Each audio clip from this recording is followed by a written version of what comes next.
Bagi saya, seorang Presiden Jokowi ini sudah cukup luar biasa. Pinjol diberantas, PCR diturunkan. Tinggal satu kata saja dari Pak Jokowi, angkat seluruh pegawai honorer, khususnya guru dan juga tenaga kependidikan. Itu sangat mudah sebenarnya kalau itu mau dilakukan. Kalau ini kita lanjutkan, Pak, saya sangat yakin bapak-bapak ini juga sebenarnya punya niat baik. Kita tentu sadar, semua di negara yang dengan konsepsi presidensial yang begini strong, apa kata presiden sebenarnya selesai. Mendorong ini menaikkan ke presiden supaya ada ya instruksi atau apalah namanya. Kualitas itu, Pak, mohon maaf, dari Badan Kepegawaian tidak hanya kita ukur dengan waktu tes sesaat itu saja gitu loh. Tanpa menafikan ya, mengingat mereka guru-guru honorer yang sudah bekerja puluhan tahun hanya bisa diukur dengan kualitas pada saat tes saja. Apakah itu merupakan kalimatnya susah saya sampaikan karena kita di daerah ini menghadapi langsung, Pak, bagaimana guru-guru honorer itu yang sudah berpengalaman berpuluh-puluh tahun, yang mendidik anak-anak didik, yang menjadi orang ya, yang sudah menunjukkan kualitasnya anak didiknya gitu loh. Karena hanya tes sesaat saja mereka tidak lulus dengan alasan bahwa tidak sesuai dengan kualitas yang diharapkan gitu loh. Apakah pendidikan itu hanya diukur berdasarkan nilai tes itu saja? Pendidikan yang paling utama adalah pendidikan moral, Pak. Yang tentunya guru-guru yang berpengalaman itu lebih unggul, lebih tahu menghadapi anak-anak yang di pengumpulan, yang di ujung-ujung daerah pelosok, Pak. Bagaimana menghadapi daerah-daerah pelosok ujung-ujung negeri itu tidak perlu teknologi untuk pendidikan, Pak. Ya, mereka sendiri untuk sarana dan sarana nggak ada. Ya kan? Jadi benar kata Pak Ketua kami tadi, ya udah sekarang bagaimana solusi? Ya? Bukannya mencarikan jalan tengah, tapi solusi untuk guru-guru kita yang sudah mengabdi kepada negara kita, yang sudah menimbulkan anak-anak didiknya, melahirkan anak-anak didiknya menjadi orang seperti itu. Mungkin itu aja Pak Ketua yang saya yakin bahwa seluruh bapak-bapak yang berasal dari semua kementerian yang hadir saat ini, semua adalah berkat guru. Begitupun dengan kami yang berada di Pansus. Karena memang guru itu bagi saya merupakan rahim bangsa. Jadi tidak bisa begitu saja disepelekan. Baik, kalau saya kebetulan di DPD RI ada di Komite 4 sehingga sering sekali membahas terkait dengan anggaran kan kurang lebih sebesar 19,6 triliun seperti yang sudah dipaparkan oleh Pak Isa tadi. Dan saya rasa kalau memang ujung-ujung daripada pengangkatan ini formasi yang begitu terbatas karena faktor anggaran, saya rasa untuk mencapai angka itu terlalu kecil. Mengapa? Saya harus jujur bahwa itu dikeluhkan oleh guru-guru di Maluku terkait dengan passing grade. Bagi saya, seorang Presiden Jokowi ini sudah cukup luar biasa. Pinjol diberantas, PCR diturunkan. Tinggal satu kata saja dari Pak Jokowi, angkat seluruh pegawai honorer, khususnya guru dan juga tenaga kependidikan. Itu sangat mudah sebenarnya kalau itu mau dilakukan. Yang pertama, saya harus katakan jujur bahwa respons teman-teman tenaga honorer, khususnya guru ini, ketika kemarin dibuka formasi itu menurut saya ada semacam inilah, ada kebahagiaan, ada kegembiraan sebenarnya itu ketika pemerintah membuka formasi P3K untuk tahun 2021. Namun dari proses itu juga ternyata melahirkan berbagai macam kegelisahan-kegelisahan susulan yang boleh saya katakan, walaupun tentu berkurang secara kuantitas. Jumlah orang yang gelisah di awal dengan yang gelisah per hari ini itu berkurang, Pak. Jadi ya saya pikir patut diapresiasi soal itu satu. bahwa ternyata ketika pemerintah membuka formasi dan memberikan kesempatan kepada para honorer ini, walaupun dalam proses di 2021, menurut hemat saya prosesnya terbuka tanpa memberikan afirmasi yang besar ya, tanpa memberikan afirmasi untuk para honorer yang sudah sekian lama mengabdi. Tapi itu pun sudah ada semacam angin segar, Bapak Ibu sekalian. Poinnya adalah apa? Poinnya adalah ketika ruang ini dibuka dan diberikan dengan sebuah afirmasi yang pasti dari pemerintah, sebenarnya saya meyakini masalah ini bisa diselesaikan. Bapak Ibu sekalian, ini masalah yang sangat serius sebenarnya.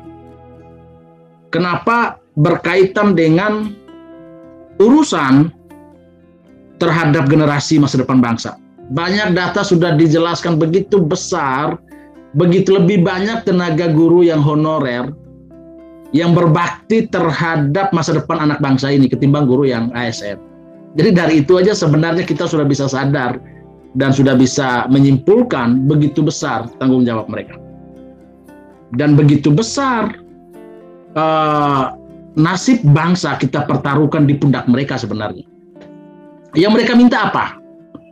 Yang mereka minta adalah keadilan buat mereka, yang kemudian diterjemahkan oleh pemerintah melalui pengangkatan sebenarnya.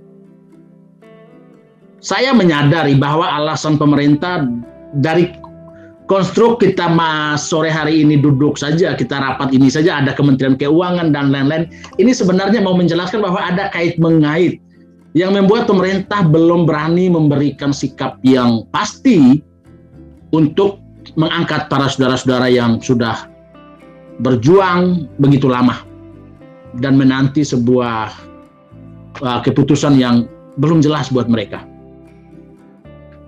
Bapak Ibu sekalian, kalau mau dilihat menariknya, pemerintah tuh berani menggelontorkan dana BOS untuk sarana prasarana, untuk anak sekolah itu dikasih uang gitu, peserta didik dikasih uang, tapi pengajarnya enggak gitu loh. Pengajarnya dicuekin. Ini ironi. Sebuah anomali yang dipertontonkan oleh negara. Keberpihakan terhadap peserta didik iya, siswa dikasih. Boleh saya katakan sekolah gratis sekarang, tapi tenaga pendidiknya tidak jelas. Nah ini kita coba berpikir ya, kita berpikir untuk bagaimana melihat masa depan pendidikan ini secara komprehensif. Tidak hanya parsial di satu sisi di peserta didik ataupun di yang lain, tapi tenaga kependidikan menjadi sebuah subsistem yang sangat penting dalam mendukung peningkatan kualitas seperti yang disampaikan oleh Pak Bima tadi. Bagaimana kita bicara kualitas sementara tenaga pendidiknya tidak diperhatikan, gitu. Bagaimana kita bicara kualitas sementara saya kebetulan saya SPD Pak, saya guru, saya matematika. Sebagian besar teman-teman saya misalnya yang saya angkatan karena satu kampus tentu guru.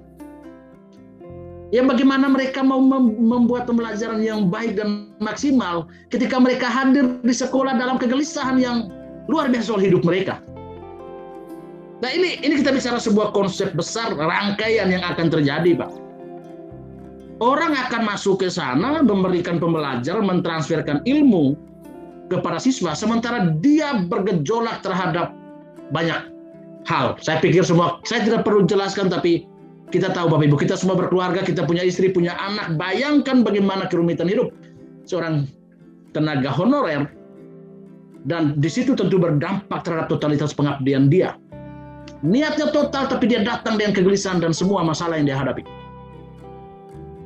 Ini yang mungkin tidak pernah kita lihat. Kita mungkin berada di atas meja kerja yang wah di Jakarta, di mana gitu, tapi kita belum mampu meneropong ke kedalaman isi hati saudara-saudara kita.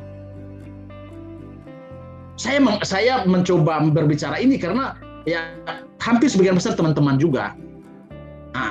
Tapi bukan karena berpihak terhadap teman-teman, bukan. Tapi ini berkaitan dengan masa depan mereka dan juga hidup mereka. kalau ini kita lanjutkan, Pak, saya sangat yakin bapak-bapak ini juga sebenarnya punya niat baik. Kita tentu sadar, semua di negara yang dengan konsepsi presidensial yang begini strong, apa kata presiden sebenarnya selesai. Sehingga kita di Pansus berencana, ini saya izin Pak Ketua, mendorong ini menaikkan ke presiden supaya ada ya instruksi atau apalah namanya. Tidak ada alasan nggak ada uang, tidak ada alasan. Sebenarnya tadi sudah dijelaskan banyak hal begitu. Malah maksud saya kalau ini kita selesaikan, kita tidak menyisakan beban-beban selanjutnya lagi gitu. Ketimbang tiap tahun tuh kita berhadapan dengan masalah yang sama gitu. Bapak Ibu sekalian, para dirjen, para PLT, para sekjen dan lain-lain, saya minta ini dinaikkan ke atas, dikomunikasikan supaya ada hal baik yang mungkin akan kita terima di tahun depan. Karena tahun 2022 kalau nggak salah masih ada ya, Pak Kepala BKN masih ada ya Pak Bima ya, tahun depan penerimaan. Hanya P3K dan meneruskan yang sekarang ada saja. P3K masih kan Pak? Masih, hanya P3K. Oke. Nah ini tadi masalah saya kebetulan Pak, ini juga semalam baru di WA ini sama guru honorer di daerah, sama seperti kasus di Maluku tadi. Saya kan karena juga dalam beberapa hal kurang paham teknisnya ya Pak ya. Ini lulus passing grade, tapi tidak ada formasi. Nah ini bagaimana kira-kira? Ya kan? Ini satu dua hal menjadi catatan. Kalaupun tahun depan masih kita konkretkan yang belum lolos kemarin itu sisa berapa dipikirlah oleh pemerintah solusi terbaiknya. Kalaupun memang ini menjadi hadiah yang luar biasa oleh pemerintah terhadap orang yang mengabdi puluhan tahun ini. Puluhan tahun orang mengabdi. Pak, 150.000 sebulan ini. Masa kita ini yang kacau gitu loh. Kita orang dengan diberi tugas besar tapi diapresiasi dengan 150.000, itu pun dibayar 3 bulan 6 bulan sekali. Jadi memang udah kacau negara ini sebenarnya. Oleh sebab itu, kalaupun memang mereka bisa diangkat dan tidak perlu tes sudah. Saya sepakat tadi disampaikan oleh Ibu Evi. Ya kita tidak tahu psikologi, kondisi kebatinan seseorang ketika proses seleksi itu, Pak. Ada masalah atau apa, padahal dia sudah mengabdi sekian tahun. Sudahlah, kita tutup mata sudah untuk urusan ini urusan pendidikan, ini untuk masa depan kita semua, saya pikir. Dan kami tentu di Pansus akan mendorong ini sampai dengan Presiden Joko Widodo agar bisa mengeluarkan sebuah instruksi untuk nasib teman-teman guru honorer dan tenaga kependidikan ini. Sekian dari saya, Pak Ketua. Saya kembalikan